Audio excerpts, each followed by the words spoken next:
Hey everyone, today I'm going to show you how to grow potatoes in Dollar Tree laundry baskets. It's a super easy project, a great way to get started gardening, especially if you have small spaces. So here's our laundry basket. Ours is perfect because we have holes in the bottom for drainage. If yours does not have holes for drainage, just add some.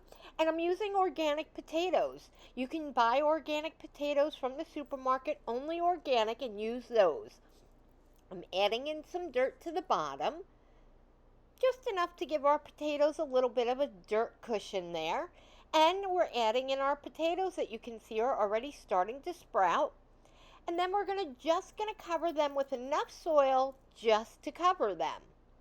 And then we're gonna do a process that's called hilling the potatoes, where every 6 inches of new growth, because we're going to get nice green leaves and stems growing out of our basket. Every 6 inches, add some more dirt. So I'll probably do it about 2 or 3 times.